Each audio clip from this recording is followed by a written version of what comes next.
Laurent. Oui, voilà. Bonjour à tous. Donc, tout le monde est en train de se connecter. Bonjour donc pour cette première rencontre numérique du Milome 2024. Voilà, je laisse encore quelques instants peut-être encore de connexion. J'espère que tout le monde va bien. Vous pouvez, donc vous allez voir, hein, on va vous expliquer ça. On a changé de logiciel, c'est pas tout à fait la même chose, mais c'est parti. Il y a déjà plein de gens qui nous disent bonjour, Audrey. Audrey est à la technique, hein, donc son présent, on va se présenter, mais voilà, il y a Audrey que vous connaissez bien, qui est à la technique. Et puis voilà, tout le monde dit bonjour. Voilà, on est normalement, il y a plus de 600 personnes qui se sont inscrites à la webconférence aujourd'hui, donc c'est superbe. Donc là, petit à petit, les gens arrivent. On est passé en 2 minutes de 100 à 150. Donc voilà, ça avance. On va commencer, je pense. Hein. Peut-être je donne la parole à chacun pour se présenter. Peut-être c'est peut-être plus simple. Hein. Donc, je vais commencer donc par. Donc moi, je suis Laurent Gillot, le président de la F3M. Voilà, je vais laisser la parole à. Et il y a François qui est là. Donc, je me sers de la diaporama. Vas-y, François. Donc, François Taureau, donc vice-président de la F3M. OK. Et puis, il doit y avoir une diapo avec nos amis médecins. Voilà. Vas-y. Bonjour, Aurore Perrault, je travaille à Toulouse. Et bonjour, Laurent Prinzel, je travaille à Paris, à Necker. Voilà. Merci à vous deux d'être là, parce que c'est important d'être là un samedi après-midi pour amener de l'information aux malades on est toujours en demande. Hein, il y a toujours des nouveaux malades et des anciens aussi qui ont besoin d'informations. Il y a des messages techniques sur le chat. Vas-y. C'est déjà traité. Voilà, tous ceux qui ont des petits problèmes techniques, Audrey est là pour le faire. Donc, on va pouvoir on va commencer. Je vais peut-être expliquer le chat. Oui. Vas-y, Audrey. Alors, Audrey vous explique. Donc, comme la plupart d'entre vous l'a déjà vu, effectivement, c'est en bas à droite, vous faites vos petits messages, vous dites bonjour, vous mettez les soucis techniques et donc, normalement, vous avez écrit, tapez votre message et si vous voulez écrire une question, normalement, il y a une bulle, donc je vais la mettre, la deuxième diapo, il y a une bulle bleue. Là où vous pouvez cliquer dessus et en fait vous écrivez une question, elle sera identifiée en tant que question. Donc si vous avez les questions médicales qui sont pour nos médecins présents aujourd'hui, essayez de la mettre sous forme de question pour qu'ils puissent plus facilement l'identifier entre les discussions que vous avez entre vous, les bonjours. Si jamais vous oubliez, c'est pas grave, on le fera à votre place, en espérant que cette nouvelle configuration ne vous perturbe pas trop, mais vraiment n'hésitez pas si vous avez des soucis techniques. Il y a moi-même et Cyril qui sommes là pour vous aider au niveau technique. Voilà. Merci de ces explications. Donc voilà, bon, comme pour toute webconf, ça va se passer de la façon suivante. On va avoir des petites vidéos et ensuite nos intervenants pourront faire un commentaire s'ils le souhaitent et vous pouvez donc poser vos questions. Alors donc on en a déjà préparé quelques-unes quand même parce que vous pouvez poser vos questions par écrit, mais on va aussi leur poser des questions pour que tout le monde puisse profiter des réponses. Voilà. Donc, on peut y aller. Donc, alors, il y a un certain, donc vous avez, on a 7 vidéos, mais il y en a 2 qu'on va regrouper, celle des symptômes et du diagnostic. Et donc, on peut aller pour la première.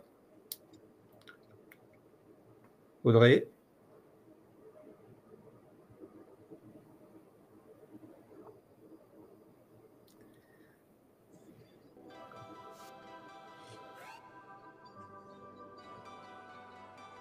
Un mélome est une maladie de la moelle osseuse. La moelle osseuse est, comme le nom l'indique, placée dans les os du squelette, et notamment le sternum, les côtes et les vertèbres du rachis et les os du bassin. Cette moelle osseuse a pour propriété essentielle de fabriquer les éléments qui circulent dans le sang et qui sont les globules blancs qui nous défendent contre les infections, les globules rouges qui transportent l'oxygène et les plaquettes qui empêchent les saignements. Une partie de ces globules blancs, qui s'appellent les plasmocytes, qui sont donc dans la moelle osseuse, fabriquent une protéine qu'on appelle une immunoglobuline monoclonale, qui est composée de 2 chaînes lourdes et 2 chaînes légères, et qu'on peut détecter dans le sang.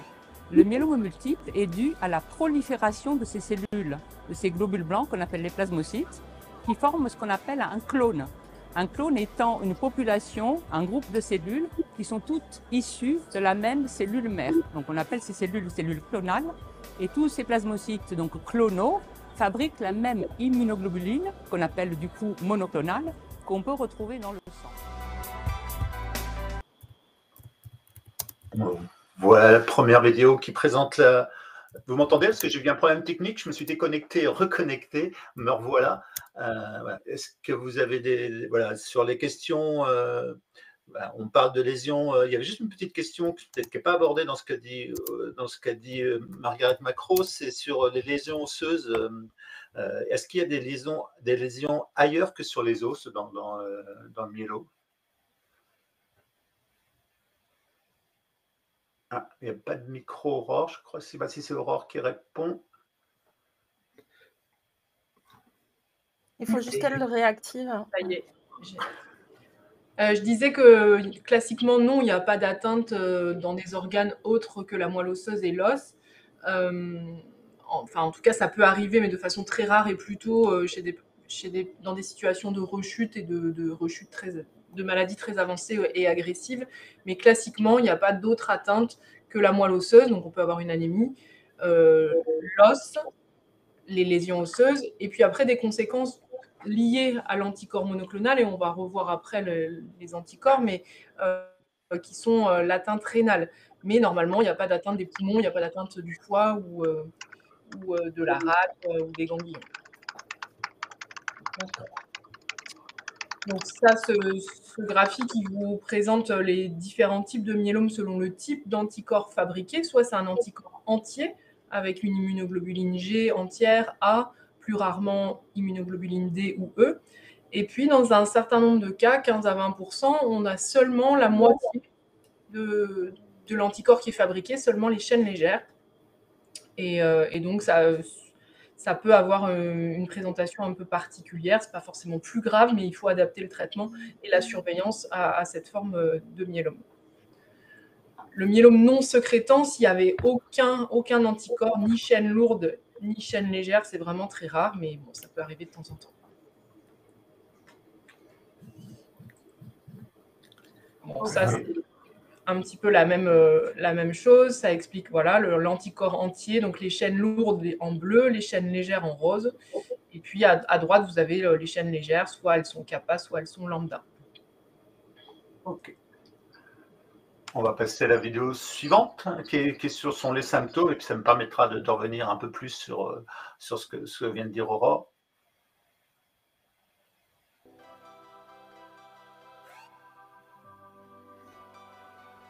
Alors ça a été un peu compliqué parce que j'avais des fortes douleurs lombaires depuis plusieurs mois. J'ai erré de généraliste en service et différents examens. Et pour finir, à des douleurs tellement horribles que ma fille m'a emmenée aux urgences. Et qu'aux urgences, on m'a gardée. Ensuite, j'ai été hospitalisée en rhumatologie puisque j'avais des vertèbres écrabouillées. Et le lendemain de mon arrivée, le professeur est arrivé avec toute sa troupe. Il a regardé sa fiche, il m'a regardé et il a dit « Vous avez un myélome ». Cette maladie a pour principal symptôme les douleurs osseuses, puisque justement la prolifération a lieu dans la moelle osseuse. Donc ces plasmocytes qui se multiplient occupent de l'espace et donc ça entraîne des douleurs. Mais on peut la détecter de façon fortuite aussi, en faisant une prise de sang, puisqu'on verra sur cette prise de sang, par exemple, le fameux pic. Ces douleurs sont particulières parce qu'elles sont importantes, elles ne répondent pas au traitement calmant habituel et peuvent aussi s'accompagner de complications, notamment de fractures osseuses. D'autres symptômes sont fréquents, comme la fatigue et l'essoufflement lors des efforts, et sont le plus souvent en rapport avec une baisse des globules rouges, donc qui transportent l'oxygène et qu'on appelle l'anémie. Beaucoup plus rarement pour avoir des saignements ou des complications infectieuses qui font découvrir la maladie parce que justement les globules blancs défendent contre l'infection et là ils sont défectueux dans leur fonctionnement. Un des derniers symptômes est le dysfonctionnement du rein qu'on découvre lors d'une analyse, une prise de sang et qui permet d'évoquer le diagnostic de myélome multiple. On va passer peut-être, Audrey, directement après les symptômes, le diagnostic.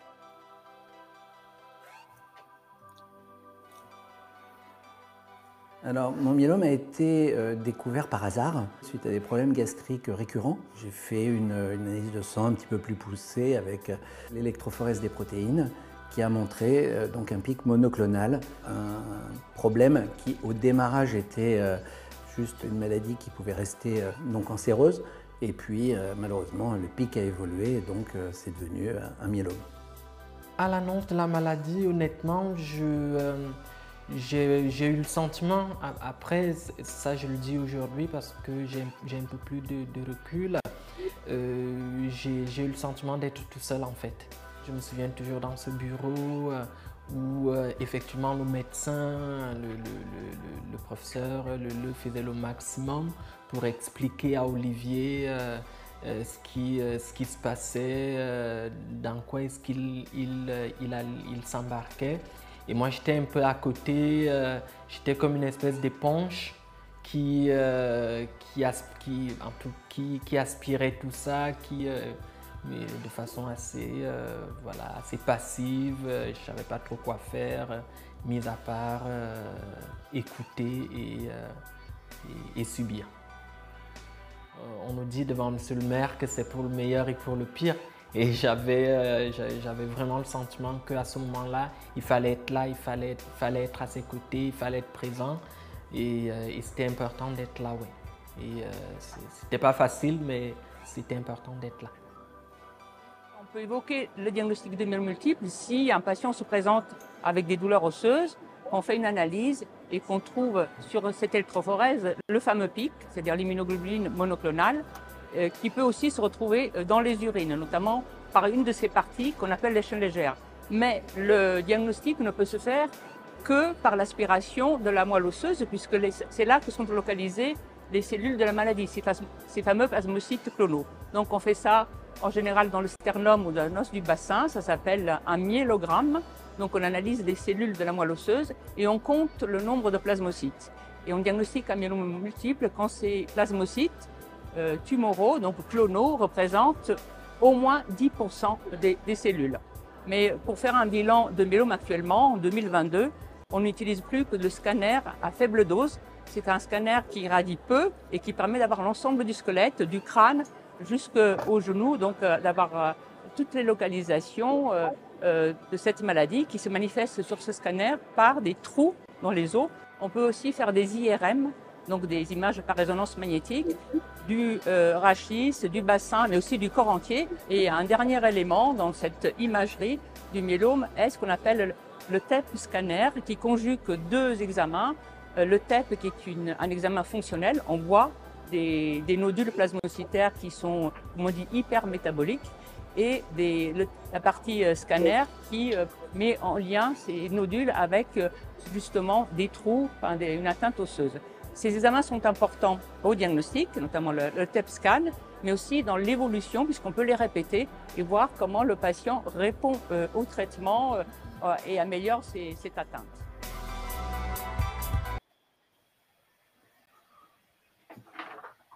Voilà, donc là, on a passé les deux vidéos sur le symptôme et le diagnostic. Je vois que dans le chat, les questions vont à plein. Et puis, le docteur Laurent Farnzel répond déjà beaucoup. Et puis, je pense qu'Aurore Perrault également.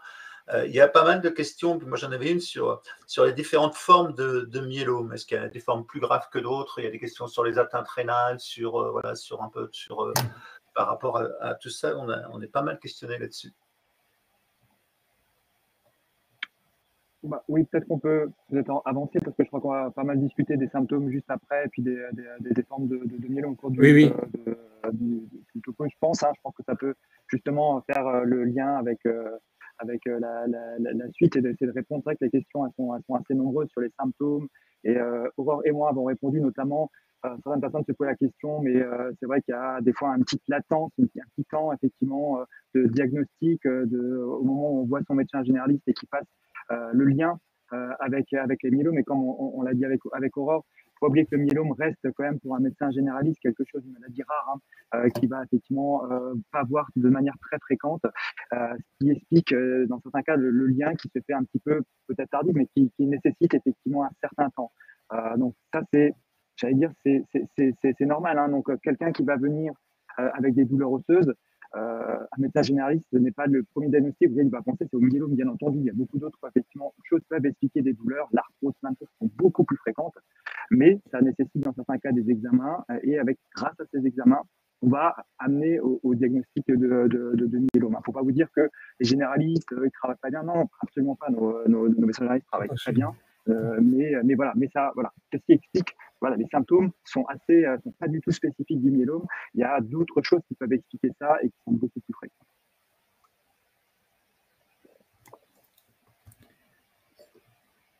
Et justement, pour un peu, comme vous avez pu le voir sur la vidéo de Margaret, sur un petit peu les signes cliniques, ce qu'il faut comprendre, c'est que tout le monde n'aura pas ces signes cliniques, donc c'est pas c'est pas tous les signes cliniques pour toutes les personnes avec un myélome, bien sûr que non, donc chaque personne aura ou non en fait certains de ces symptômes, soit au diagnostic, soit au moment des rechutes. Les plus fréquents, en tout cas, on va rechercher typiquement par exemple quand on va arriver avec quelqu'un qui a un pic monoclonal, on a découvert un pic monoclonal, les signes cliniques qu'on va rechercher qui va nous faire dire que probablement, qu'on discute d'un traitement, sont les signes cliniques qu'on verra tout à l'heure, qu'on appelle les signes CRAB. Et parmi ceux-là, on a bien sûr l'anémie, tout d'abord, l'anémie qui est une baisse des globules rouges. Alors, pourquoi l'anémie, comme l'a expliqué Margaret? Il faut imaginer que les cellules du myélome vont rentrer dans la moelle osseuse, vont empêcher en fait la moelle osseuse de fonctionner un petit peu normalement. Et la moelle osseuse, c'est l'usine à fabriquer des globules rouges, des globules blancs et des plaquettes. Et particulièrement les globules rouges, en tout cas dans le cas du myélome, c'est ces cellules-là qui vont être le plus sensibles. Je vais expliquer qu'on peut avoir une diminution de ces globules rouges qu'on appelle une anémie.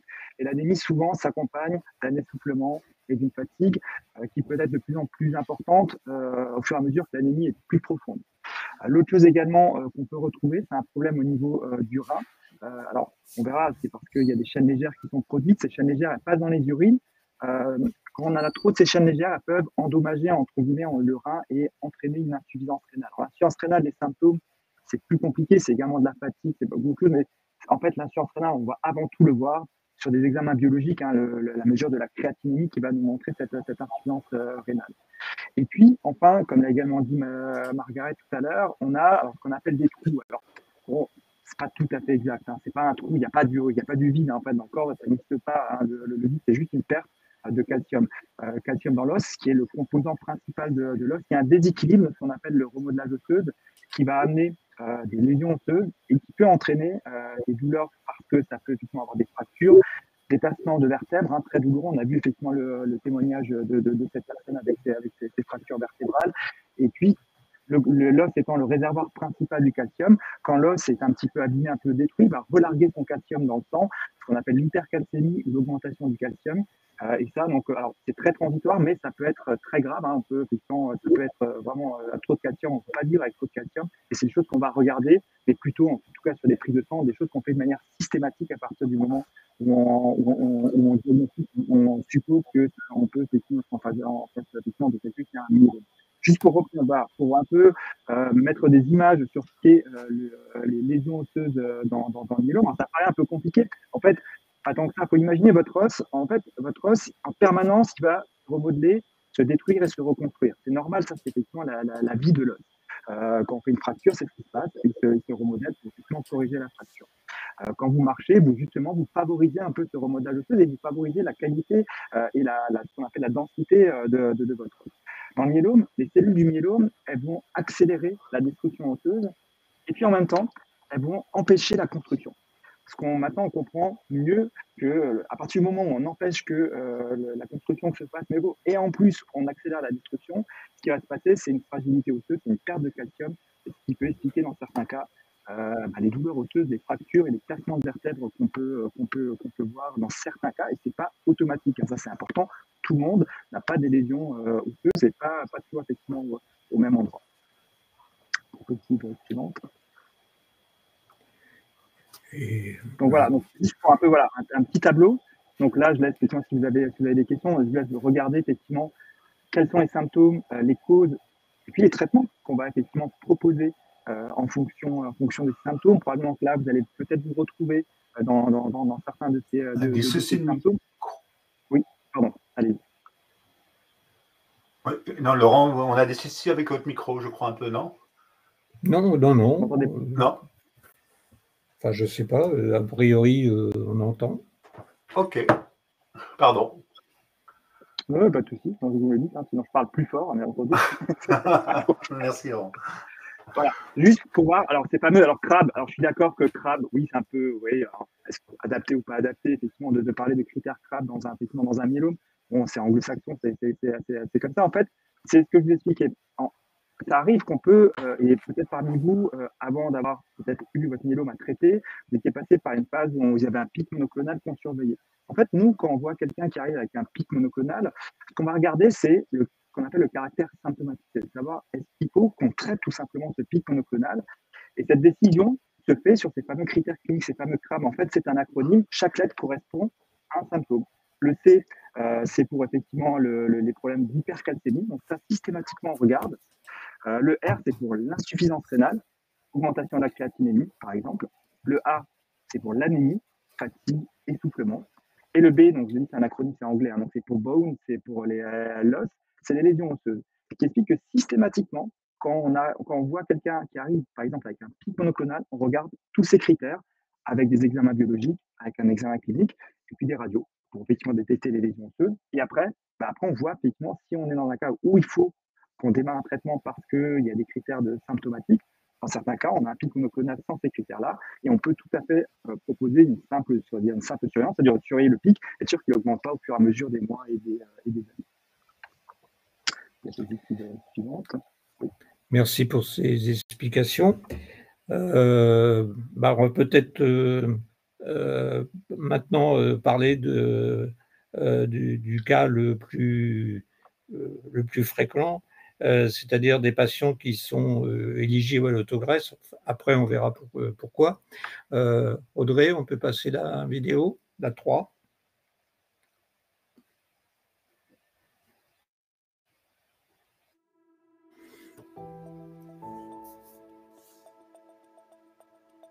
J'ai d'abord passé 15 jours en rhumatologie pour des douleurs rénales et des douleurs osseuses. Et après ces 15 jours, effectivement, j'ai commencé un traitement d'induction qui a consisté à 2 injections par semaine de Velcade et de Dara. L'autogreffe vous provoque un atterrissage en douceur dont vous ne vous rendez pas compte puisque vous êtes dans une chambre et donc vous pouvez faire très peu de pas. La vie est quasiment normale, vous vous levez normalement et ça c'est bien. Mais effectivement, d'un point de vue physique, vous êtes extrêmement diminué, extrêmement fatigué. Ça c'est la première conséquence. La deuxième conséquence, c'est que vous perdez du poids puisque vous n'avez plus du tout envie de manger. Et donc toute la difficulté après est de retrouver de l'énergie, de remettre la machine physique en route et de vous dire que tout va bien. Ce qu'il faut comprendre sur l'autogreffe, ce qui va être important, ce n'est pas l'autogreffe, les cellules souches qu'on va prélever un petit peu avant qui vont être importantes. C'est la chimiothérapie intensive qu'on va proposer.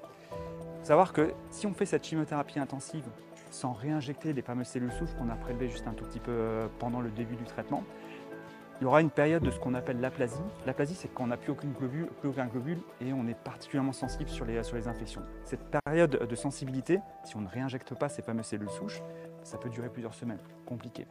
Alors que si on réinjecte ces cellules souches, on le fait en général 2 jours après la chimiothérapie intensive.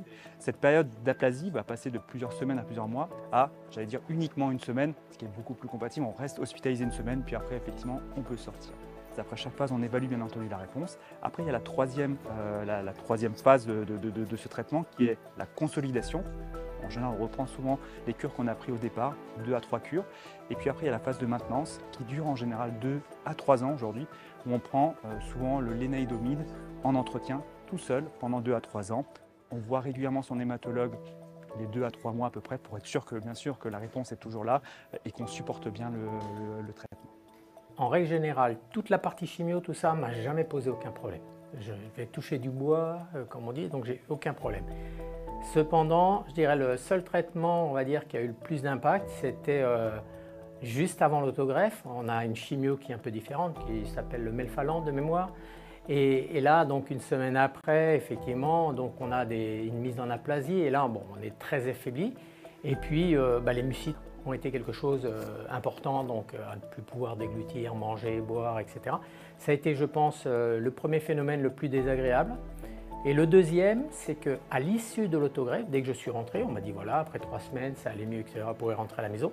Je suis tombé en hypotension et là, je ne remontais pas au-delà de 9 toute la journée et c'est resté comme ça pendant un mois et demi. Il était effectivement plus fragile, mais il supportait très bien le traitement. Donc, quand on a un retour, enfin, je le voyais qu'il supportait très bien. Donc, forcément, pour moi, j'allais bien. Mais quand j'ai commencé à voir hospitalisé, quand j'ai commencé à le voir dans un état plus, on va dire, plus fragile, plus fragilisé, forcément, moi, ça m'a fragilisé aussi. Et c'était plus difficile, c'est toujours compliqué de voir un proche malade. On sait qu'on est un petit peu ses béquilles, quelque part. La personne qui est malade a besoin de soutien. Et nous, on est là pour le soutenir, mais on est fragile aussi également à notre niveau. Donc, il faut essayer d'être fort pour lui, fort pour soi. C'est une période un petit peu parfois compliquée. Mais voilà, quand on a l'espoir et se dire qu'il y a des traitements, qu'on est soutenu moralement, qu'on a du monde autour de soi, c'est le plus important.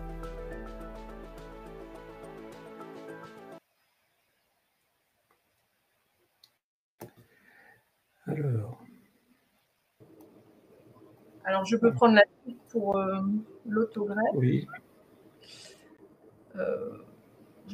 Voilà, merci.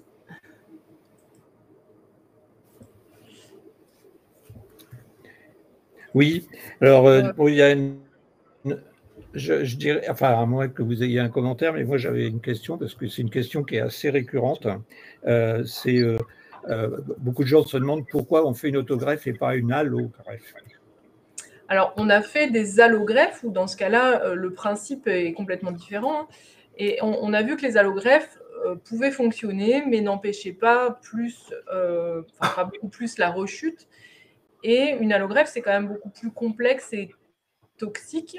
En fait, le principe, une autogreffe, ça a été très bien expliqué, mais le traitement qui est efficace contre le myélome, c'est la grosse chimiothérapie. Et la greffe, la réinjection de ses propres cellules, elle sert à mieux supporter cette grosse chimiothérapie.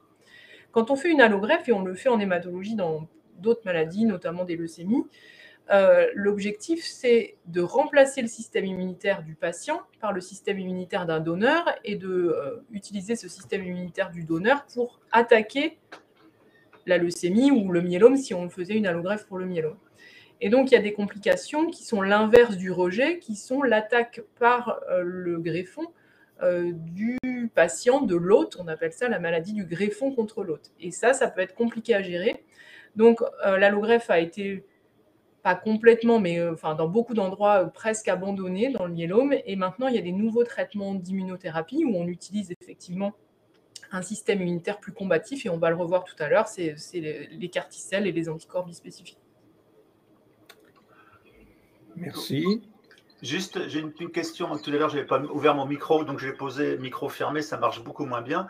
Est-ce que, dans son introduction, François a dit qu'il y avait plus d'autogreffes. Est-ce que c'est vrai? Ou est-ce que c'est moitié-moitié de malades avec ou sans autogreffe?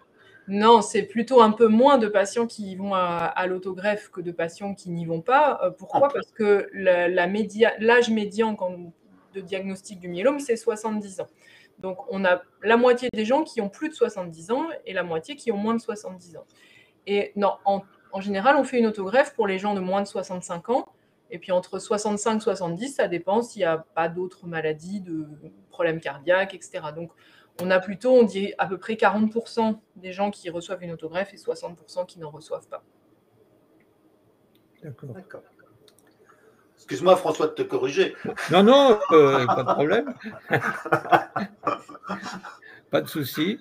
Donc, voilà, vous voyez les critères qui sont rappelés là de l'éligibilité à l'autogreffe, donc l'âge, et puis le fait de ne pas avoir d'autres maladies qui pourraient gêner si survenait une complication, notamment infectieuse, si on pense que le patient ne peut pas supporter un traitement, enfin, ne peut pas supporter cette complication, on ne veut pas prendre trop de risques, sachant que les traitements sans autogreffe fonctionnent aussi très bien. Probablement que la durée de rémission avec l'autogreffe est plus longue, mais comme le traitement, on le verra après, quand on ne fait pas d'autogreffe est plus prolongé, à la fin, ça peut être un peu la même chose pour des gens qui ont entre 67, 70 ans ou 72 ans. Très bien, merci. Dans ce que, juste, encore, excuse-moi.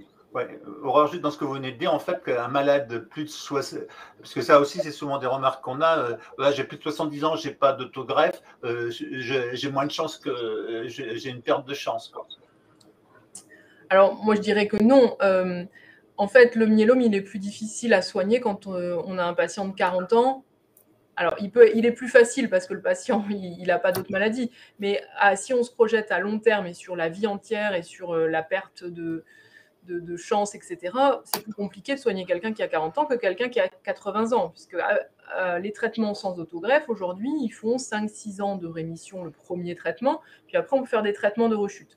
Donc, si on a 70-75 ans, le premier traitement, en moyenne, c'est toujours des statistiques et c'est difficile de l'appliquer à un niveau individuel, mais en moyenne, avec le premier traitement, on est tranquille pendant 5 ans. Et puis, si la maladie revient au bout de 5 ans, ou plus avec les nouveaux traitements maintenant, on a d'autres solutions. Quand on a 40 ans, même si une autogreffe, ça va nous donner 7-8 ans, et à la rechute, on a 47 ans, si vous voulez. Donc, en fait, il ne faut pas voir ça comme une perte de chance, c'est juste qu'on essaye d'adapter à chaque âge de la vie le traitement le plus adapté. Et puis, faire une autogreffe à 70 ans, on l'a tous déjà fait, parce que le patient nous semblait bien, parce que le myélome paraissait un peu agressif.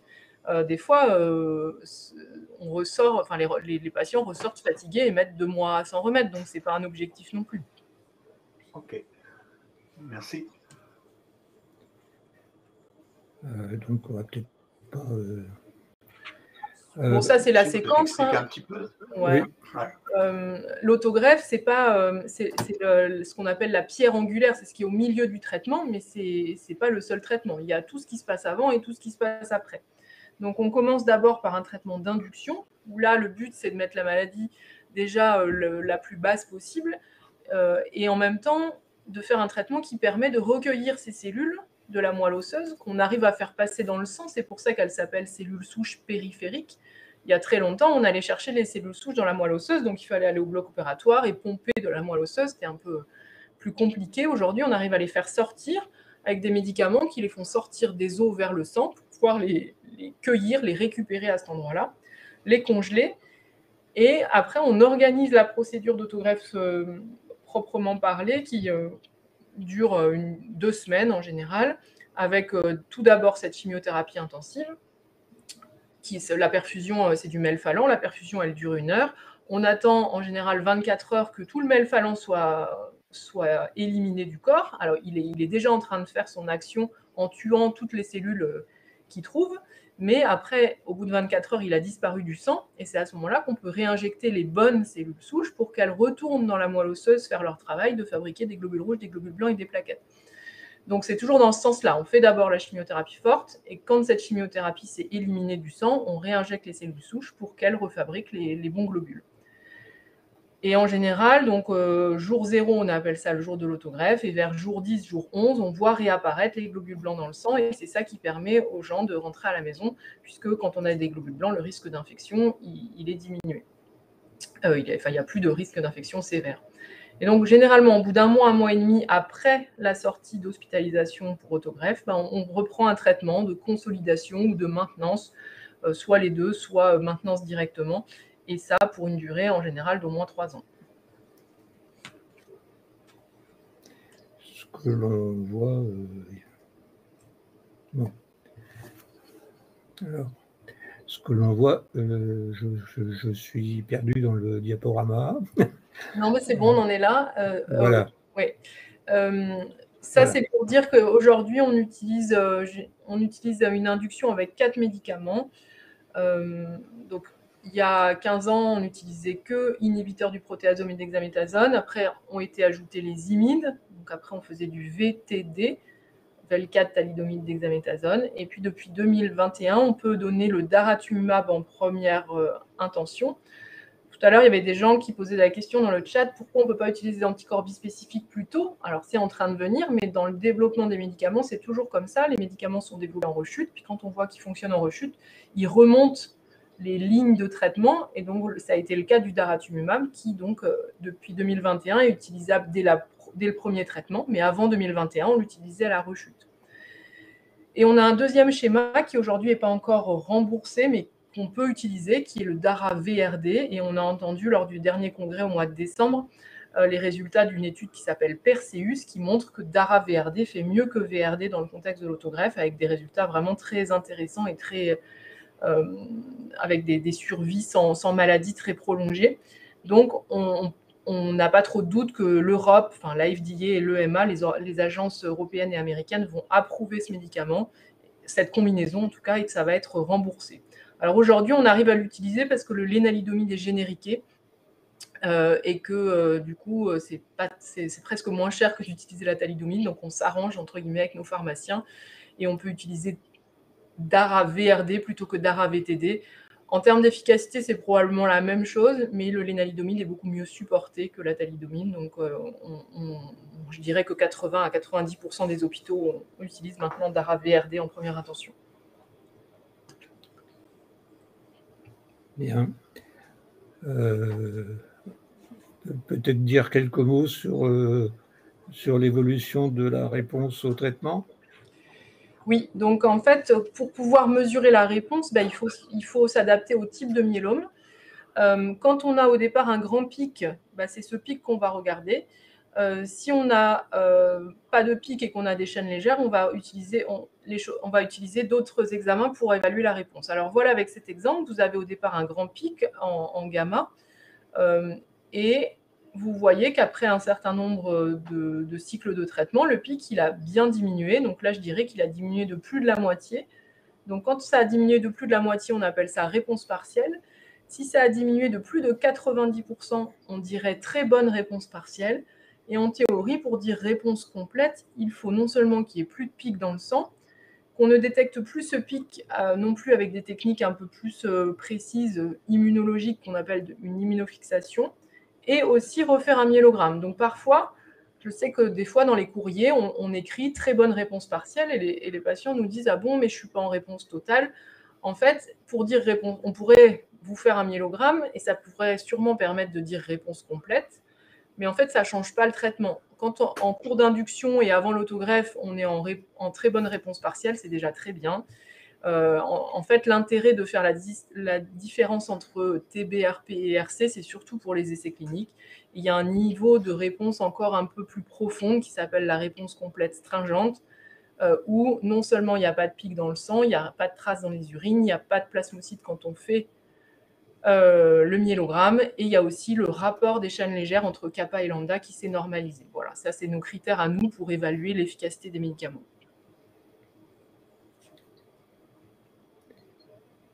Bien. On va peut-être passer au sujet suivant, non?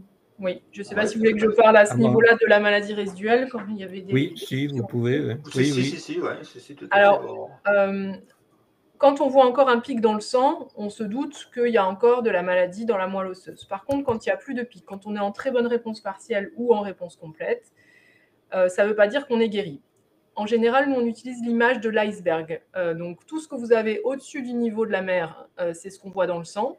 Et puis, en dessous du niveau de l'eau, c'est ce qui reste et qu'on ne voit pas dans le sang et qu'on peut détecter avec la technique de maladie résiduelle. Donc, plus vous allez aller profondément en dessous du niveau, plus bas dans l'iceberg, moins il y aura de maladies. Et ça a un intérêt pour nous parce qu'on sait que moins il y a de maladies avant une autogreffe, par exemple, statistiquement, alors c'est toujours des stats qui sont parfois pas vérifiés à titre individuel, mais statistiquement, la réponse est plus durable.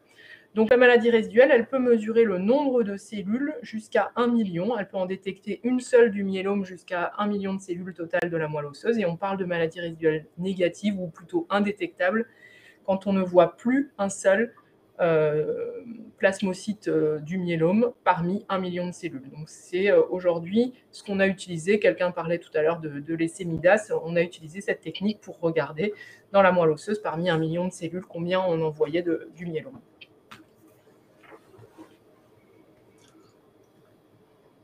Ok. Bien.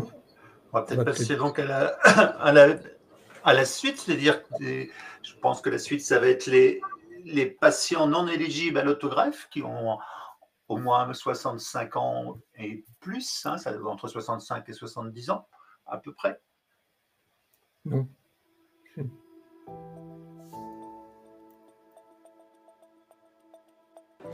L'essentiel des patients qui ont un myélome multiple en France reste donc des patients qu'on appelle non éligibles à la greffe.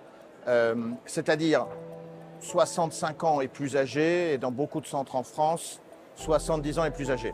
Le traitement pour pratiquement tous les patients dans pratiquement tous les centres en France aujourd'hui est basé sur l'étude MAIA et il associe l'immunothérapie anti-CD38, le daratumumab, avec un immunomodulateur, le lénalédomide, et des doses de dexaméthasone qui fluctuent dans le temps. Les patients avec lesquels je discute, me semble-t-il, c'est pas seulement d'aller bien, c'est d'avoir une fin du traitement, de savoir qu'ils vont arrêter leur traitement un jour et qu'ils vont continuer d'aller bien. Donc ça, on y travaille. Première chose. Deuxième chose, comme il y a beaucoup de patients qui sont fit, en super bonne santé, bien que non éligibles à la greffe, pour autant en super bonne santé, on veut améliorer le schéma MAIA. Donc la première approche a été de rajouter un inhibiteur du protéasome, le bortezomib, le Velcade, parce qu'il n'est pas cher, parce qu'on le connaît depuis longtemps, avec des résultats, semble-t-il, exceptionnels. Entre la fin de l'année et le début de l'année prochaine, il y aura 3 grandes études, Cepheus, IMROS et l'étude de l'IFM Benefit. Il y aura une étude aux États-Unis aussi qui vont montrer, je crois, que quand on prend le schéma MAIA très immunomodulateur et qu'on ajoute le bortezomib, eh bien, on a des résultats de contrôle de la maladie qui sont excellents. Avec le recul, on verra si ça se transforme en une amélioration de ce fameux 5 ans dont j'ai parlé. Lorsque ma maladie a été déclarée, j'avais 75 ans révolus et je n'étais pas éligible à l'autogreffe. Donc, d'emblée, on m'a proposé cet essai clinique. Et mon traitement a commencé avec isatuximab, associé au traitement traditionnel. Le professeur Leleu m'a confirmé que j'étais guéri. Donc voilà, je pense que je suis en rémission complète. Je soutiens mon mari qui a un myélome depuis 2019. Nous n'avons pas eu de crainte, pas du tout, du tout. Très confiant. J'avais pas l'impression qu'il était malade. C'est drôle, hein. J'ai pas l'impression qu'il avait un myélome, quelque chose d'aussi important. Non, pas du tout. J'étais confiante dans son traitement, de l'équipe qui l'entourait, du professeur. Peut-être ma nature aussi. Ce qui l'ennuyait, puis qui m'ennuyait aussi un peu, c'est qu'il était très sportif. Et là, ça a été radical. Il espérait toujours, mais moi je savais qu'il ne reprendrait plus du tout ses activités sportives. Alors j'essayais de l'encourager, mais j'ai dit, mais c'est pas grave, tu feras autre chose. Mais non, voilà. Il n'y a que, pour moi, que ce seul inconvénient qui le rendait quand même un petit peu tristounet. J'étais embêtée pour lui, pour ça.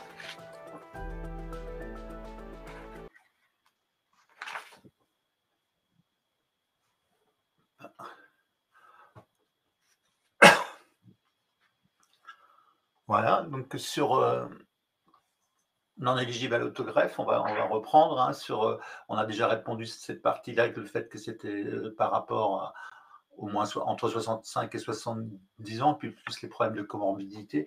Je ne sais pas si c'est Aurore ou Laurent c'est Laurent peut-être qui commente. Oui, je vais prendre la suite. Ouais. Est-ce que vous m'entendez mieux du coup maintenant? Très bien, Laurent. Moi, ouais, ça va mieux, Laurent. Ouais. Ça va mieux? Bon, désolé pour tout à l'heure. Oui, pour reprendre la suite, pas de souci. d'Aurore, sur les patients non éligibles à l'autogreffe. Alors, comme on l'a très bien dit et comme Aurore l'a très bien dit, c'est vrai que des fois, quand on présente les traitements, on a l'impression qu'on va une perte de chance en fait de ne pas être éligible à l'autogreffe.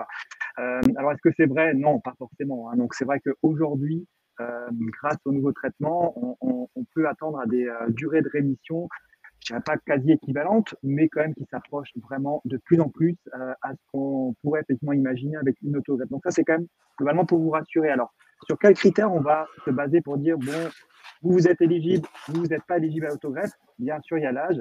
Alors l'âge, aujourd'hui, il y a encore 15-20 ans, c'était l'âge des 65 ans. En dessous, autogreffe, au-dessus, pas d'autogreffe. Mais aujourd'hui, jusqu'à 70, voire 75 ans, quand on arrive au moment du diagnostic du myélome, on peut imaginer, on peut en tout cas envisager une autogreffe. Alors pourquoi?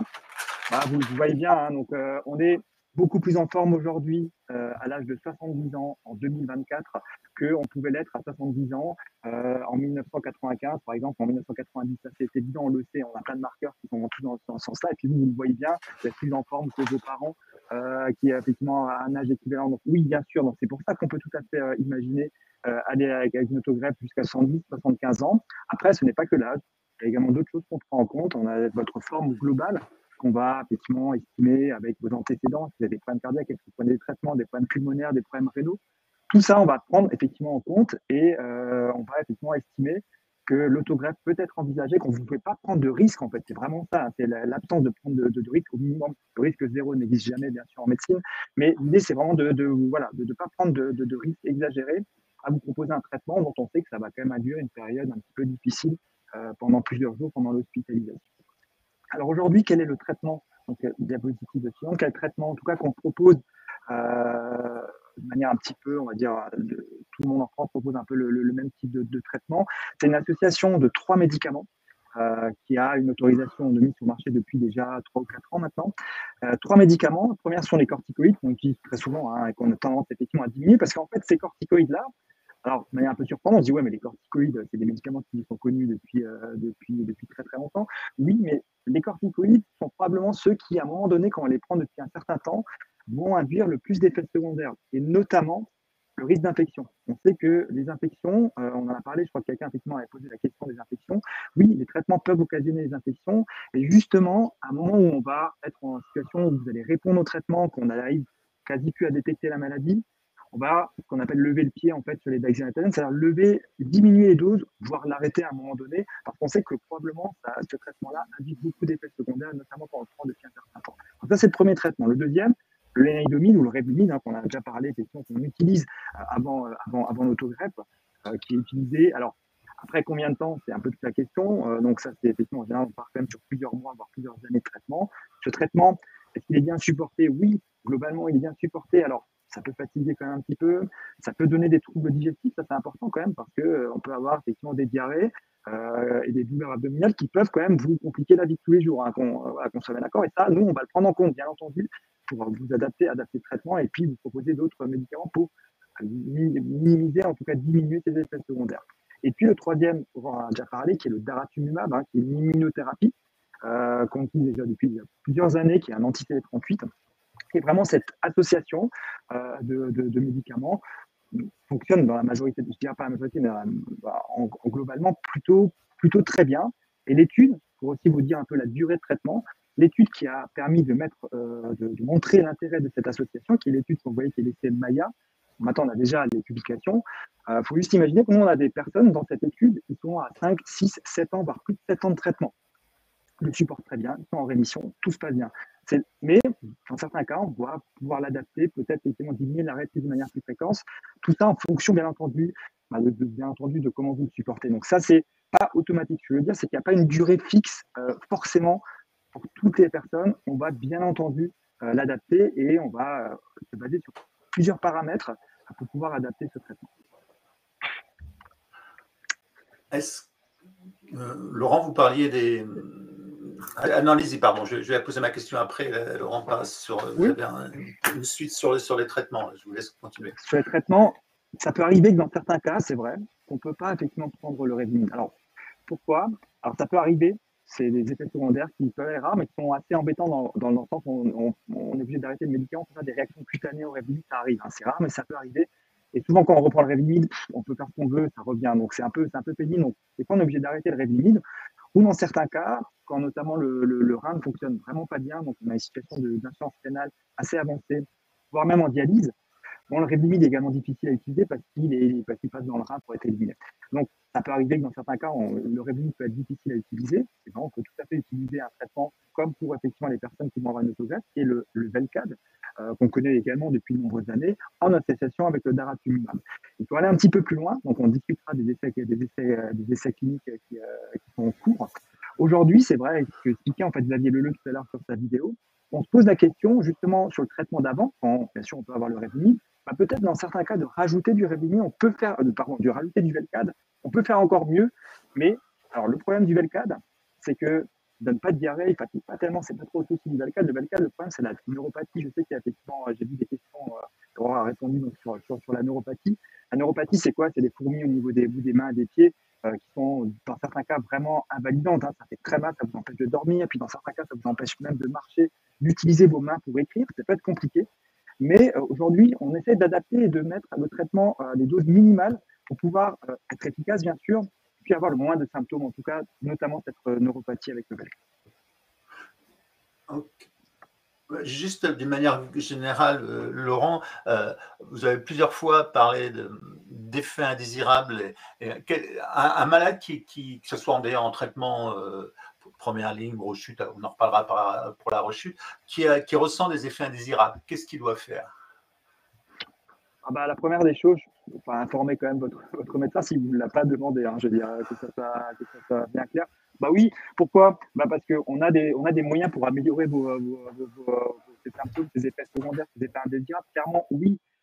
Honnêtement, de vivre avec et aller aux toilettes 10 fois, 15 fois par jour, bon, même si vous êtes en réponse, c'est quand même compliqué de vivre comme ça. On a des moyens pour améliorer ça. On a des moyens, donc clairement, il faut en parler. Après, on peut rajouter des médicaments, hygiène de vie. Oui, bien sûr, vous allez effectivement plutôt manger des aliments qui évitent les diarrhées, vous allez manger du riz, etc.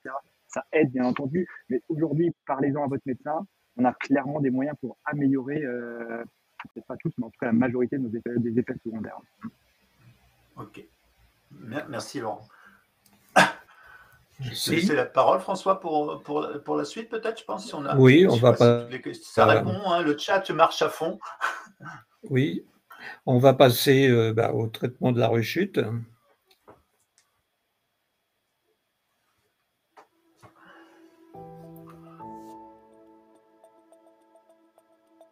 La rechute est le plus souvent détectée à la prise de sang. Et donc, il y a ces différents paramètres que sont l'électrophorèse des protéines sériques, les chaînes légères libres sériques, parfois aussi l'évaluation des urines, qui permettent de détecter une augmentation de ce qu'on appelle le composant monoclonal, qui est le reflet de la maladie. Et puis, ça peut aussi être à l'occasion d'un examen d'imagerie, que ce soit un scanner, un TEP scanner ou une IRM, et on peut voir à ces examens d'imagerie une lésion osseuse qui serait liée au myélome et qui se majorerait par rapport à des examens précédents. Le premier symptôme que j'ai eu quand je suis tombée malade, c'était des douleurs osseuses au niveau du dos, très marquées même, avec plusieurs blessures au niveau du dos. Et la deuxième fois, c'était au niveau du sternum. Là, j'ai eu en fait une fissure du sternum. En tombant dans les escaliers, je me suis cogné les fesses sur une marche et avec la réverbération, ça a fissuré le sternum. Je l'ai vu venir, donc on parle d'évolution biologique. Donc effectivement, dans le sang, ça a augmenté. Et puis un jour, on a passé la barre théorique à partir de laquelle on commence à surveiller vraiment et à se poser des questions. Donc on a continué à surveiller jusqu'à 20 grammes de mon pic. Et là, effectivement, j'ai eu de nouvelles lésions osseuses. Donc là, on a décidé de refaire un traitement, la totale, comme la première version avait marché. On m'a refait le traitement, entre guillemets, pour jeunes avec éligibilité à l'autogreffe, avec différentes molécules d'induction et après une nouvelle autogreffe, une nouvelle hospitalisation. On prend en compte des paramètres qui sont liés aux patients, les antécédents, l'état de forme des patients, leur âge bien sûr, des paramètres liés à la maladie, à des caractéristiques de la maladie. Et puis un autre paramètre qui est très important, ce sont les traitements que ce patient donné a reçus préalablement. et le caractère réfractaire ou non réfractaire de la maladie par rapport à ces traitements. Jusqu'à maintenant, le traitement proposé a systématiquement été l'autogreffe. Maintenant, sur la dernière autogreffe, il y a eu quand même, il est rare d'en faire 3, c'est même très rare. Peu de personnes croyaient en la réussite de cette 3e autogreffe, mais je suis à côté de ça, je suis un traitement de soutien avec du Revlimid que je prends donc depuis 2016. D'abord à 25 mg, puis on a baissé un peu les doses parce que j'avais un peu de mal à le supporter. Je suis en rémission, tout va bien, depuis 2016. On ne croyait pas à la 3e autogreffe, voilà. Je suis là pour braver les statistiques. Je suis devenue ma grand-mère avec la fréquence et les habitudes d'aller à l'hôpital, les contrôles réguliers. Là, ça y est, tout va bien. Et donc, les rendez-vous se sont espacés et je suis contente qu'ils se soient espacés. Et surtout, voilà, d'avoir eu cette rechute. Maintenant, je suis vétérante, je suis une ancienne. Mais en plus, j'ai vu la différence entre les anciens médicaments, entre guillemets, et les nouveaux qu'on appelle immunothérapie, mais qui sont aussi dans la famille des médicaments ciblés. La grande nouveauté, ce sont les immunothérapies. Il y a 2 types d'immunothérapie de nouvelle génération, que sont les CAR-T-cells et les anticorps bispécifiques. On va commencer dans les années à venir à avoir accès à ces traitements-là en plus. Donc ça va être des options de traitement supplémentaires et ça, c'est une très bonne chose.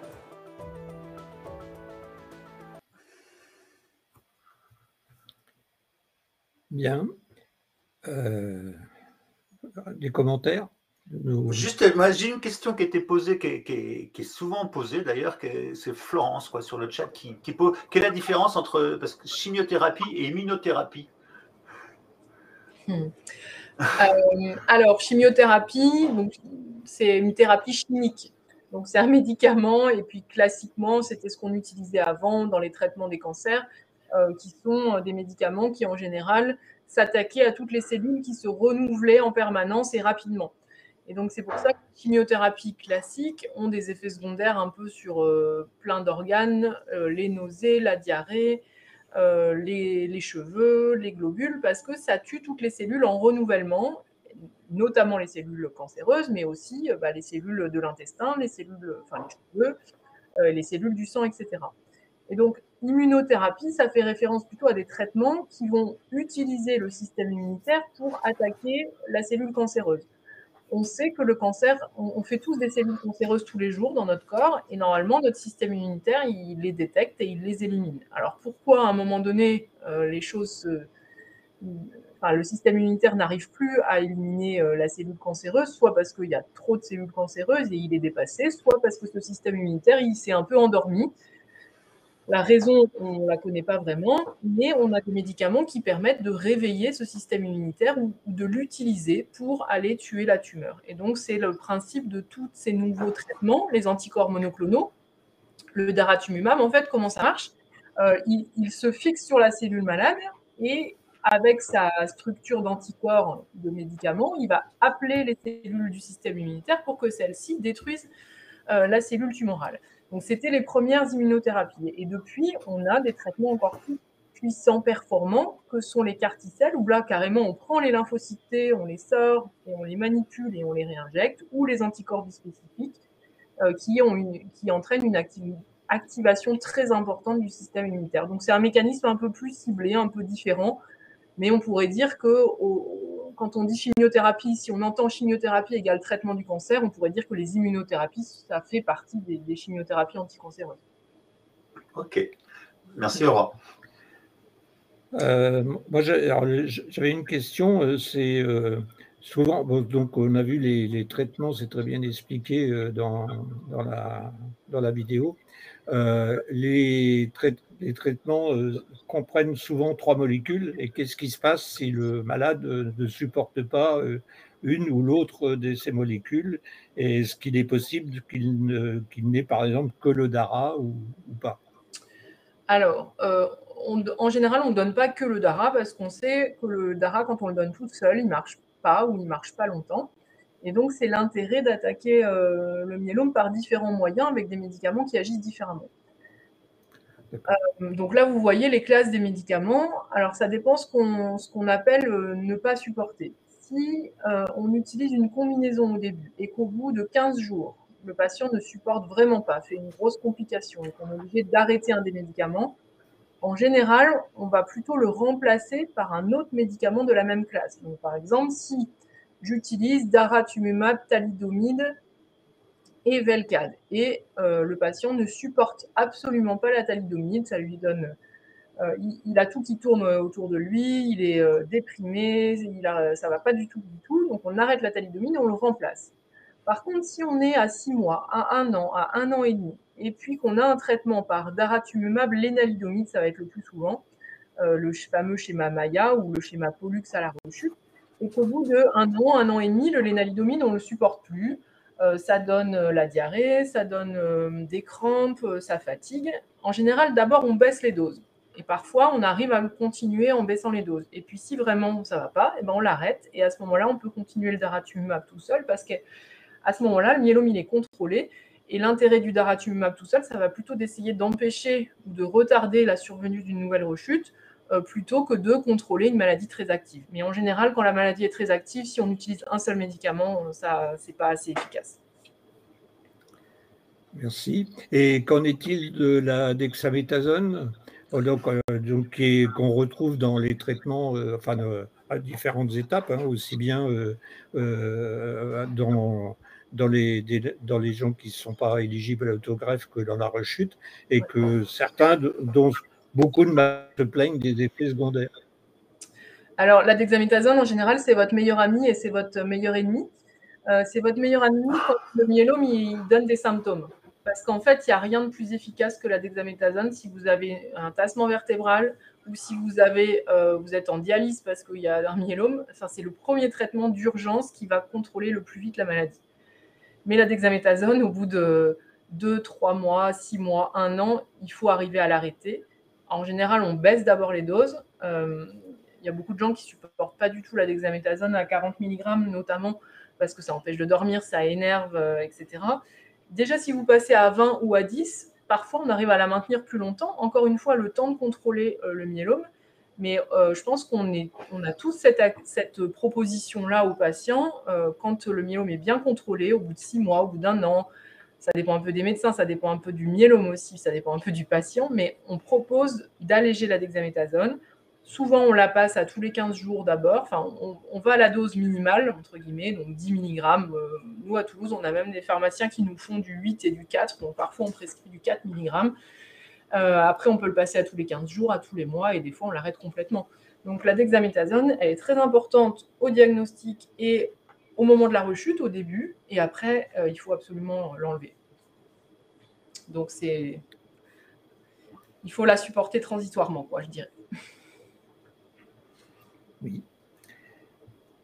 Très bien. Si vraiment on ne la supporte pas du tout, on peut utiliser d'autres cortisones qui sont généralement un peu moins efficaces, mais après, il faut...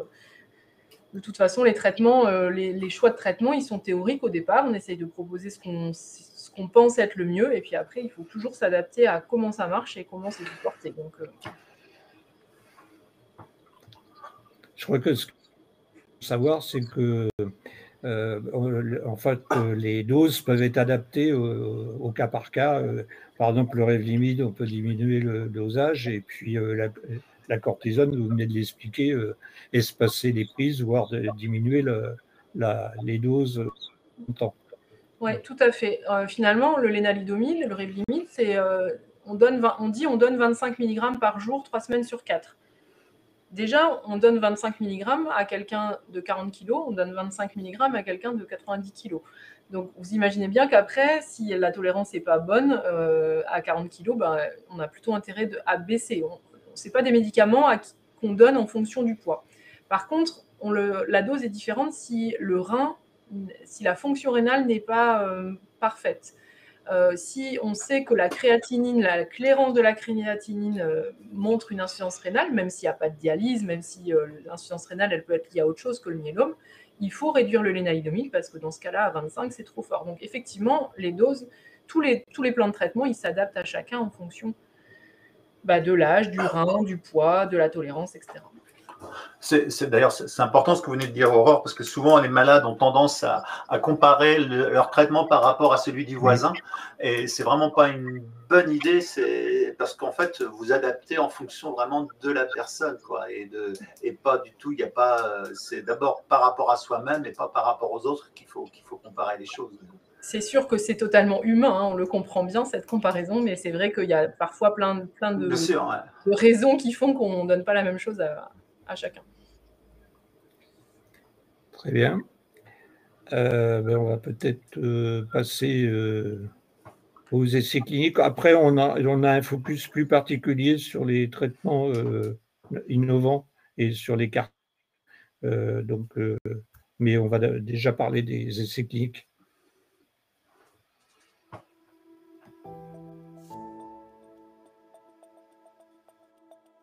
Alors, j'ai reçu de très nombreux traitements, ce qui prouve que les solutions thérapeutiques se multiplient d'année en année, enfin sont de plus en plus disponibles. Et donc, le professeur Touzeau m'a proposé à Nantes les anticorps bispécifiques. C'est pas très contraignant, c'est une fois tous les 15 jours, 2 injections. Une injection de talquetamab et une injection de ceritrilimab.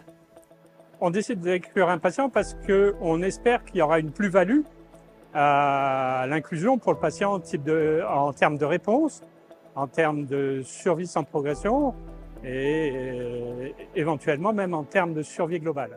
Il y a plusieurs types d'essais cliniques. Il y a des essais de phase très précoce où on va tester la dose toxique maximale et c'est les essais dits de phase 1.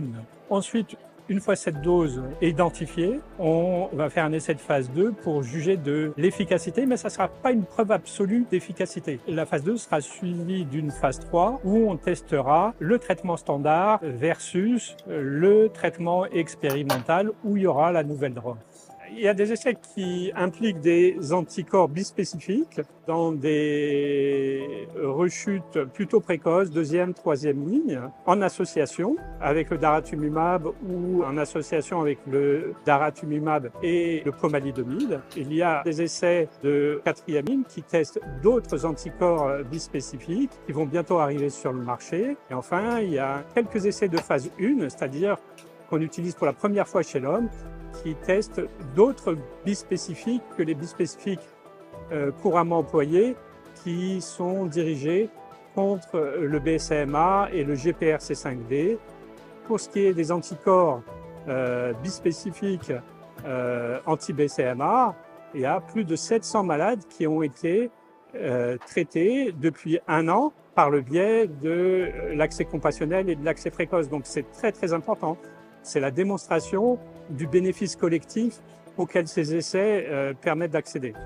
Je crois que j'ai dû faire 15 jours d'hôpital, sans rien de violent, quoi, sans douleur, simplement une détérioration de l'état général. Bon, l'asthénie et surtout, plus que des mucites, des problèmes de muqueuse très importants, difficulté à avaler, difficulté à parler, ce type de problème. Mais ça n'a pas été violent. Les résultats sont excellents. Aujourd'hui, je suis au 10e cycle de cet essai et je suis toujours en rémission avec une bonne réponse. Donc je suis très contente parce que j'ai peu d'effets secondaires insupportables. J'en ai, mais ils sont supportables. Voilà, il y a toujours des périodes un peu difficiles et puis après des périodes de routine. Donc là, j'aimerais que la routine dure très longtemps. Très longtemps.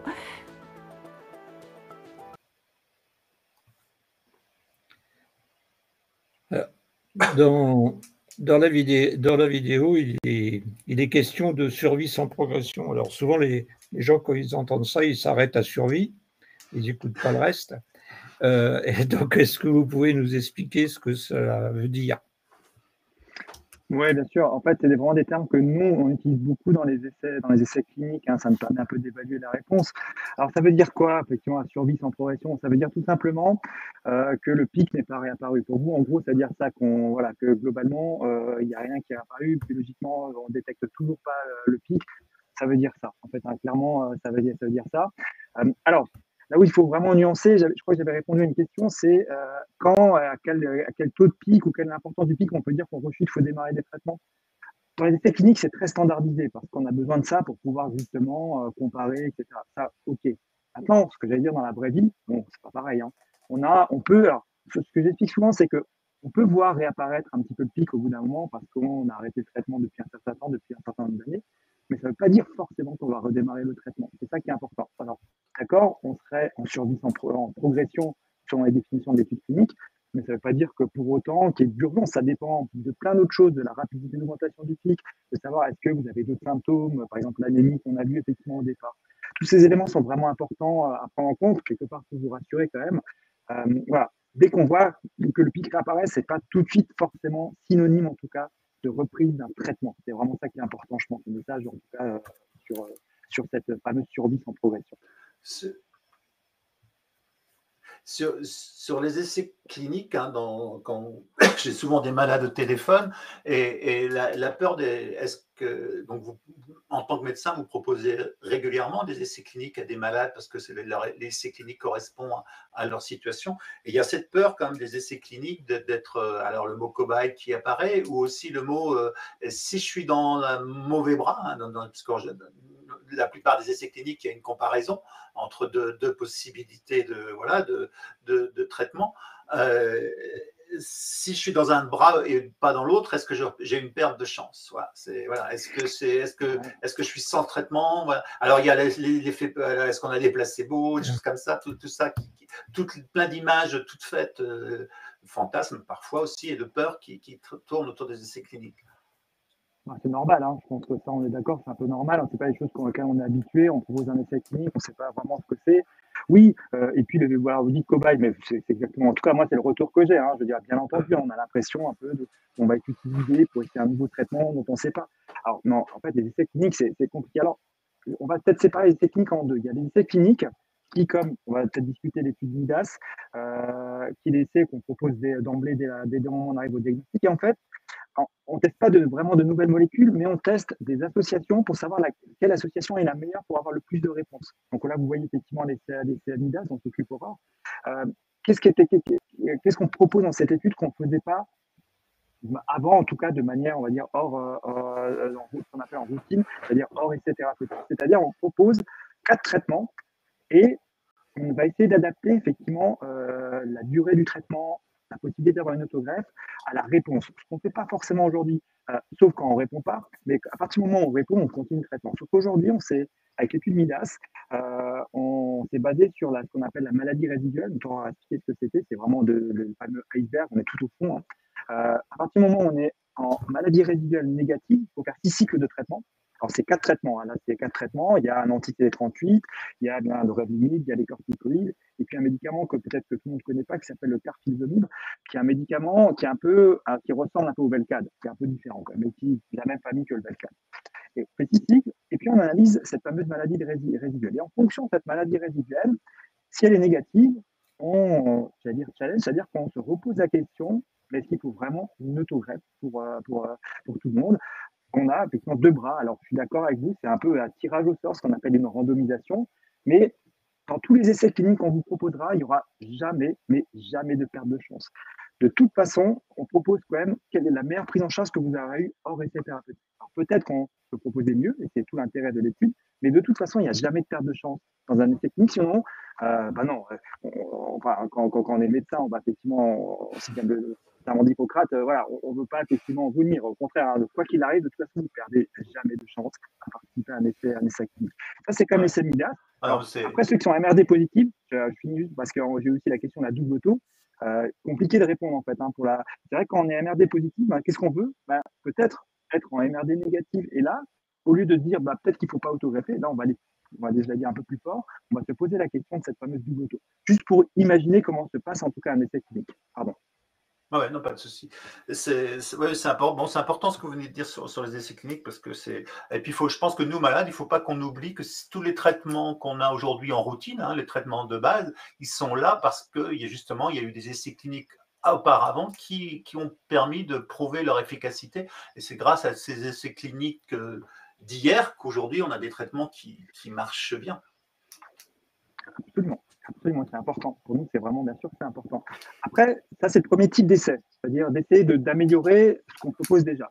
Et puis, après, il y a un autre type d'essai qui, dans le milieu qui revient quand même plus en rechute, hein, on a parlé, c'est souvent des traitements innovants qu'on propose après plusieurs lignes, après plusieurs rechutes, et on voit ces traitements innovants souvent remonter ce qu'on appelle les lignes, d'être proposés en première ligne. Typiquement, le cas du daratumumab, hein, c'est vraiment représenté par ça. En fait, ces essais cliniques vous permettent d'accéder à un nouveau traitement qu'on ne pourrait pas avoir parce qu'il n'est pas commercialisé. Ça, c'est différent. Et là, souvent, quand on est dans ces essais cliniques, c'est pas comparé, c'est pas randomisé.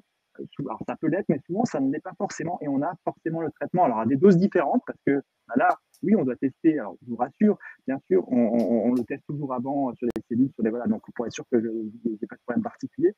Mais oui, là, c'est un petit peu plus, effectivement, donc on teste les doses, on teste effectivement quelle est la meilleure efficacité à la même dose, des effets secondaires. Ça, c'est un effet qui est différent. C'est-à-dire qu'on vous propose un traitement dont on sait que très probablement, sur ce qu'on a pu nous voir sur les différents essais qu'il y a pu avoir avant avec ces médicaments-là, marche très bien et on va effectivement pouvoir vous le proposer à ce moment-là. Ok. Et c'est ainsi que, par exemple, qu'on entend des malades nous dire qu'il y a eu des carticelles en deuxième ligne, c'est parce que c'est dans un essai clinique et c'est pas du tout dans le cadre de l'accès précoce. Absolument. Donc aujourd'hui, les cartis, on en parlera tout à l'heure, les carticelles, c'est l'immunothérapie, hein, on peut l'accès. Alors, j'ai eu cette question, je crois, c'est est-ce qu'en France, on peut avoir accès aux carticelles? Oui, bien sûr, on peut avoir accès aux carticelles. Aujourd'hui, c'est à partir de la 4e ligne de traitement. Donc, il faut avoir eu 3 lignes avant. Mais comme vous le dites très bien, c'est vrai que ça marche bien. Mais qu'est-ce qu'on va faire? On va essayer de le positionner de manière plus en plus précocement dans les lignes. Et pourquoi pas dès la première rechute. Et on a déjà des études qui ont montré que pour certains cas, quand on n'a peut-être pas très bien répondu à la première ligne, quand on fait un carticelle ou des bispécifiques d'ailleurs, directement après, ça a l'air quand même effectivement de bien fonctionner. Donc oui, mais ça reste effectivement, on ne pourrait pas vous le proposer en dehors d'un essai thérapeutique. C'est un petit peu ça la différence entre ces deux types, ces deux grands types, on va dire, d'essais cliniques. Très bien. On va peut-être passer. Passer autrement, oui, parce que ça se tient. Vous m'entendez toujours là? Oui. Oui, parce que j'ai des problèmes techniques, donc je suis passé changer le système. Mais on va peut-être passer la vidéo et puis sur les cartis, hein, et on reviendra sur. Et on continuera sur les médicaments innovants, tout à fait, ouais.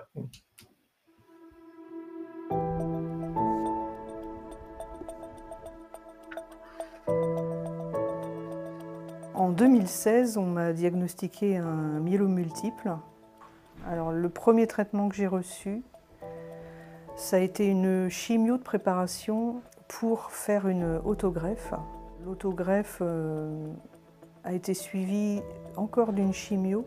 Et puis ensuite, il y a eu une pause, c'est-à-dire qu'il n'y avait plus du tout de traitement pendant plusieurs mois. Mais malheureusement, le myélome est réapparu, on va dire, je crois, 18 mois après la fin du traitement. Il a fallu faire d'autres traitements qui ont été efficaces pendant seulement une durée, pour la plupart, de 1 an et demi ou 2. Plus possibilité non plus d'arrêter le moindre traitement. Dès qu'on arrêtait, la maladie reprenait le dessus. Donc, lorsqu'on décide de traiter le myélome multiple, lorsqu'on en fait le diagnostic par exemple, ou lorsqu'il revient, eh bien, on a des guides de traitement. On sait que dans telle situation, il vaut mieux donner tel médicament ou telle association. Parfois, le myélome peut revenir et le médecin a utilisé beaucoup des traitements ayant une autorisation mise sur le marché pour traiter la maladie. Et c'est là où parfois on se retourne vers l'innovation thérapeutique, vers le traitement dans le cadre d'essais cliniques, lorsqu'on n'a pas de traitement standard que l'on peut proposer dans la situation dans laquelle se trouve le patient, mais qui peut bénéficier de traitements innovants dans ce cadre très structuré et très réglementé que sont les essais cliniques.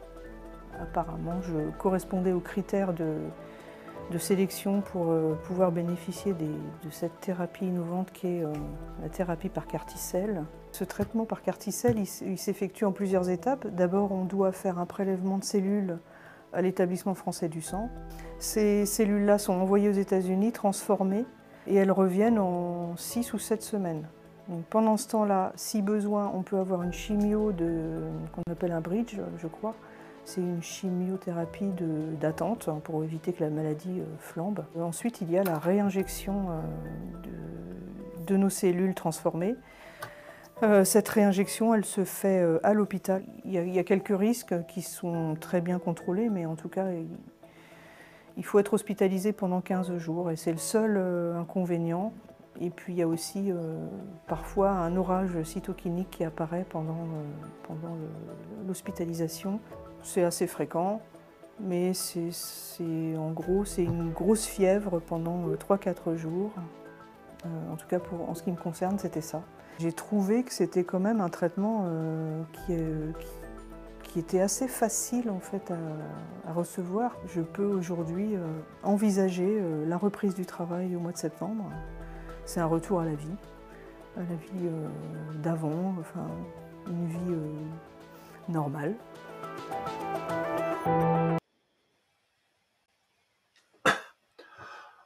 Juste avant de parler en détail des CAR-T et des bispécifiques, hein, simplement rappeler, on l'a déjà dit, mais c'est important que l'innovation thérapeutique, elle est là d'abord, hein, c'est ce que vous disiez tout à l'heure, Laurent, par rapport aux essais, c'est que l'innovation, elle répond d'abord aux besoins de malades qui sont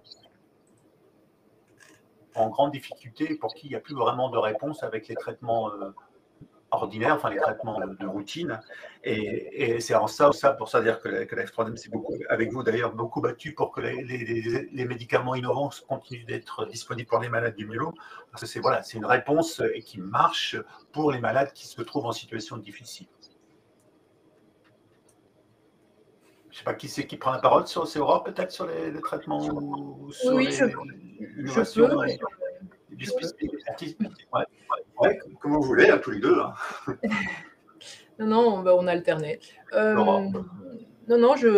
Effectivement, donc aujourd'hui, on propose les traitements par CAR-T-cell ou anticorps bispécifiques anti-BCMA pour des patients qui ont reçu les 3 autres classes antérieures, donc qui ont déjà reçu du daratumumab ou de l'isatuximab, un anticorps anti-CD38, qui ont déjà reçu et progressé avec un inhibiteur du protéasome et qui ont déjà reçu des immunomodulateurs. Donc en général, on dit que c'est à partir de la 3e rechute, à partir de la 4e ligne, parce qu'il faut avoir reçu ces 3 classes de médicaments et que ces 3 classes de médicaments ne fonctionnent plus.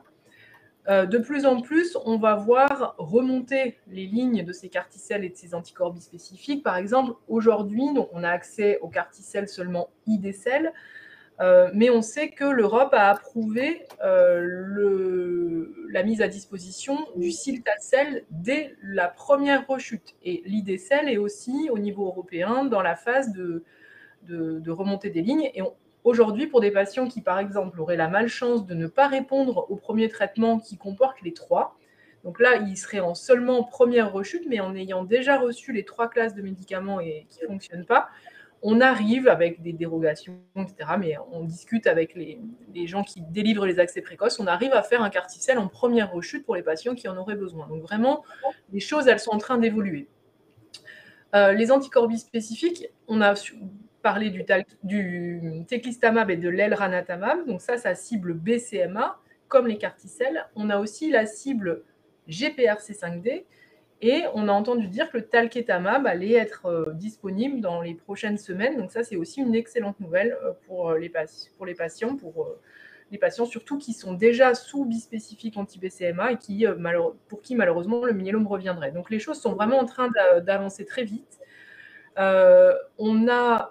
On râle toujours un peu en France sur les problématiques d'accès au traitement, et c'est vrai qu'il y a des choses qui nécessitent qu'on se batte un petit peu avec les autorités aux côtés de vous, mais on a quand même eu un accès très large aux anticorps bispécifiques. Je crois qu'il y a plus de 1500 patients qui, depuis octobre 2022, ont bénéficié de teclistamab ou d'elranatamab, donc c'est quand même super. Et aujourd'hui, les CAR-T-cell, on n'est plus limité par les slots, on est presque plus limité par nos organisations hospitalières et le fait de devoir bloquer un lit pendant 2 à 3 semaines pour pouvoir faire un CAR-T-cell. Donc ce qu'on est en train d'essayer de développer pour certains, c'est de faire le plus possible le traitement avant CAR-T-cell, soit à l'hôpital de jour, soit dans un centre périphérique quand le patient n'habite pas près du CHU, et puis d'essayer de raccourcir ces délais.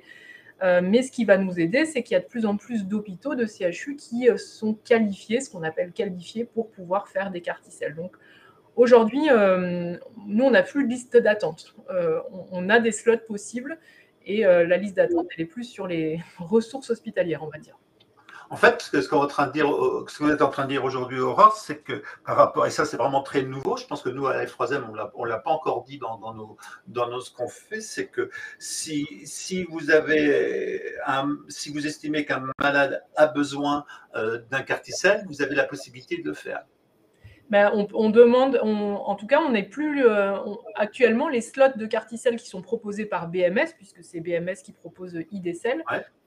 Ils sont presque en train de nous relancer en disant on a des slots, et nous, on en prend un, mais il en reste deux.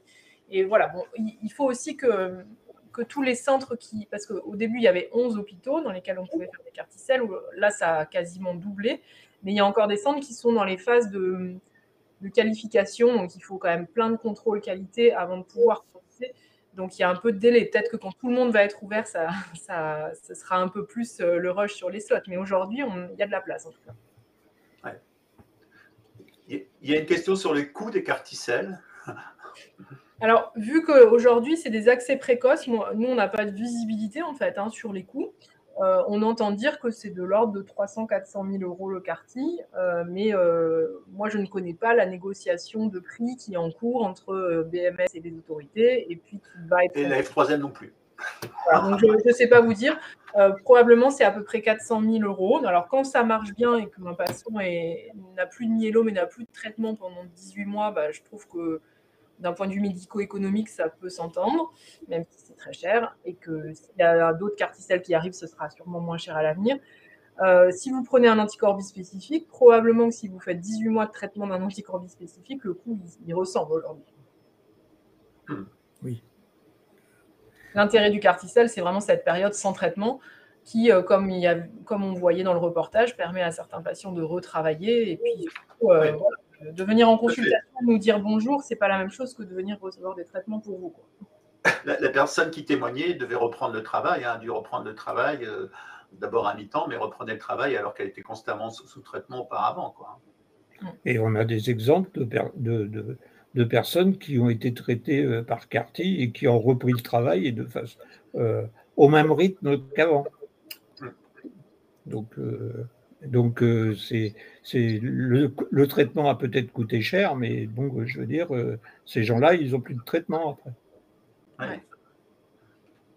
Bon, c'est sûr que le fait qu'il y ait de plus en plus de CAR-T, de molécules, ça va faire baisser les prix. Mais bon, le prix des médicaments, c'est à la fois affreux et en même temps, la recherche, elle dépend des laboratoires. Il n'y a pas de recherche vraiment académique sur tous ces traitements innovants. Et sans eux, on n'aurait pas de médicaments. Donc bon, il faut faire avec, je crois. Tout à fait, oui.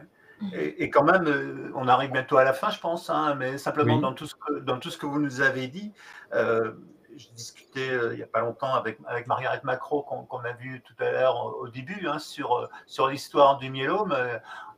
Sur 20 ans, je veux dire, les progrès sont énormes, quoi. Et nous, jeunes, enfin moi je suis un jeune malade, malade depuis 10 ans, entre les deux, dirons-nous, on n'a pas forcément en tête l'avancée extraordinaire qu'il y a pu y avoir dans les traitements dans le myélome. Et c'est vrai que, et dans tout ce que vous avez expliqué, pourquoi vous voulez qu'on ait une rémission aussi la plus longue possible pour qu'on soit mieux aussi, évidemment, mais ça nous permet aussi de gagner du temps et d'avoir des traitements 5 ans plus tard. On n'a pas les traitements que vous donnez aujourd'hui n'étaient pas du tout les mêmes il y a 5 ou 10 ans, quoi. Ouais. Laurent et moi, on n'est pas les plus vieux. Si on a fait, vous avez répondu, je ne sais pas combien. Non, j'allais dire Laurent et moi. Non, vous êtes des jeunes hématologues. C'est pour ça que je me permettais de citer Margaret.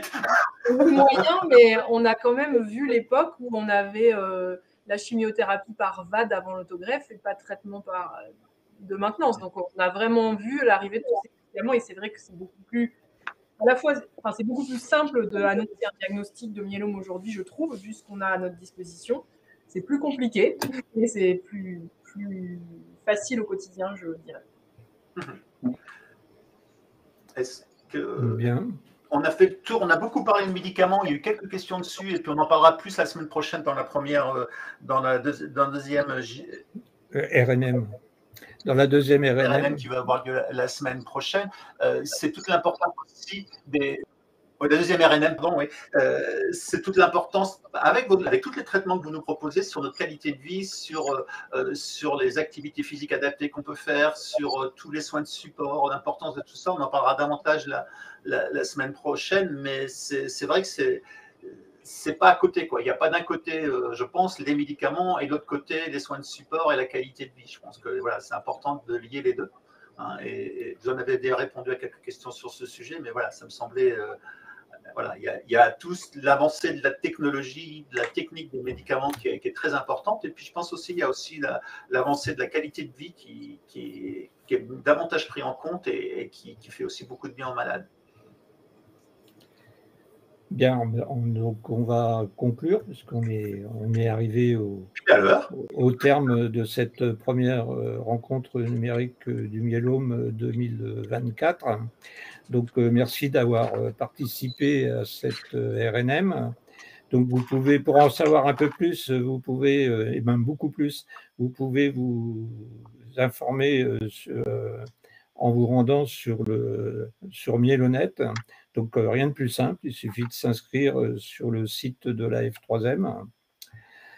Avant de se quitter, un dernier mot d'importance. Nous avons besoin de vous, de votre soutien, même si en voyant la liste des gens connectés, on voit bien qu'il y en a beaucoup qui sont déjà adhérents, mais bon.